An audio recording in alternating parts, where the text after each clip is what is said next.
Hello दोस्तों, मैं हूं अमित खन्ना एडवोकेट। मेरे चैनल द रियल पॉइंट में आपका स्वागत है। आज हम बात करेंगे चेक बाउंस केस में लीगल नोटिस भेजने की प्रक्रिया पर। सबसे पहले हम जो आपको चेक दिया गया है वो आप बैंक में लगाते हो। बैंक में लगाने के बाद आपको पता चलता है कि जो आपने बैंक में चेक लगाया था वो क्लियर नहीं हुआ, चेक बाउंस हो गया है। तो आप बैंक में जाते हो और बैंक वाले आपको चेक वापस देने के साथ साथ एक बैंक मीमो भी देते हैं, जिसमें ये लिखा होता है कि ये जो चेक है किस वजह से ये बाउंस हुआ है। उसमें उसका कारण लिखा होता है, जैसे कि insufficient funds, signature differs, account closed, कुछ भी रीज़न होगा वो बैंक मीमो से पता चल जाता है। उसके बाद चेक और बैंक मीमो लेने के बाद बैंक मीमो की डेट से अगले 30 दिन के अंदर अंदर हमें उसे लीगल नोटिस भेजना होता है। अगर 30 दिन से एक दिन ऊपर भी हो जाता है तो फिर भी आप लीगल नोटिस नहीं भेज सकते, जो कि अगर भेज भी देते हो तो वो लीगल नहीं माना जाएगा।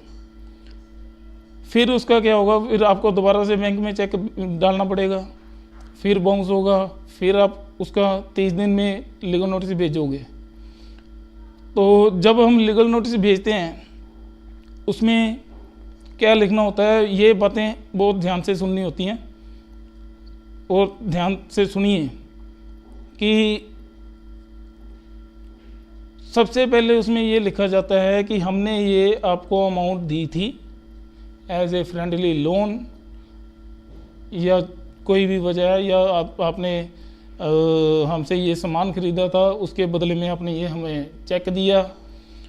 कुछ भी जो भी है आपके सर्कमस्टेंसेस के अकॉर्डिंग जो भी आपकी डीलिंग होती है, तो उसके बाद आपने बताना है कि भाई साहब उस पेमेंट के एवज में आपने हमें ये चेक दिया था और बोला था कि आप ये चेक जो है बैंक में लगा दीजिए और आपकी पेमेंट आपको मिल जाएगी। और हमने ऐसा ही किया, बैंक में चेक लगाया और चेक बाउंस हो गया और हमें पेमेंट नहीं मिली। उसके साथ साथ लीगल नोटिस में चेक की डेट, चेक नंबर, चेक की अमाउंट, कौन से बैंक का चेक था, कौन सी ब्रांच है, ये सब कुछ लिखना ज़रूरी होता है। तो उसके बाद ये सारा कुछ लिखना होता है कि आपने हमें चेक देते वक्त ये यकीन दिलवाया था कि जब भी आप ये चेक बैंक में लगाओगे ये कैश हो जाएगा और आपको आपकी रकम जो है मिल जाएगी। लेकिन ऐसा नहीं हुआ, आपका दिया हुआ चेक जो है बाउंस हो गया है। तो भाई साहब आपने ऐसा कह के हमें चेक दिया था और आपने हमें धोखा दिया है, जो कि ऐसा करके आपने जो है क्राइम किया है under section 138 of negotiable instrument act 1881 के तहत, नेगोशिएबल इंस्ट्रूमेंट एक्ट 1881 के तहत।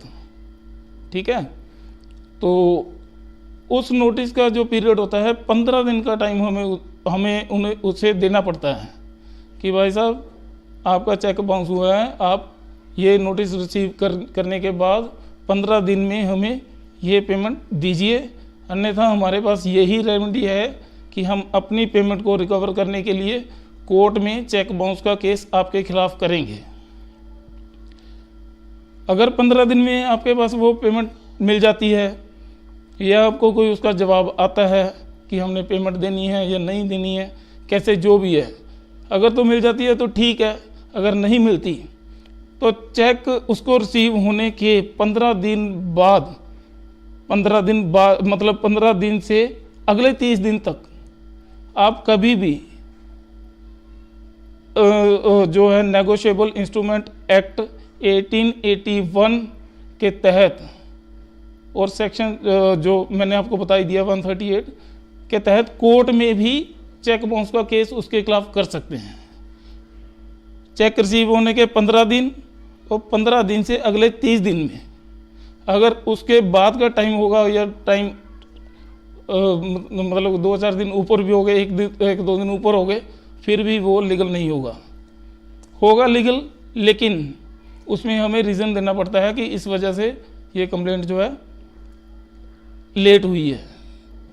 जो भी रीज़न होगा वो उसको कंप्लेंट में हमें एक्सप्लेन करना पड़ता है। तो ये था प्रोसीजर लीगल नोटिस भेजने का चेक बाउंस केस में। और अगले वीडियो में मैं आपको बताऊंगा कि चेक बाउंस होने के बाद, लीगल नोटिस भेजने के बाद अगर आपको 15 दिन में वो व्यक्ति पेमेंट नहीं देता तो उसके खिलाफ कोर्ट में केस कैसे करना है। ये दोस्तों मैं आपको अपने अगले वीडियो में बताऊंगा। तब तक के लिए धन्यवाद, शुक्रिया, शब्बा खैर।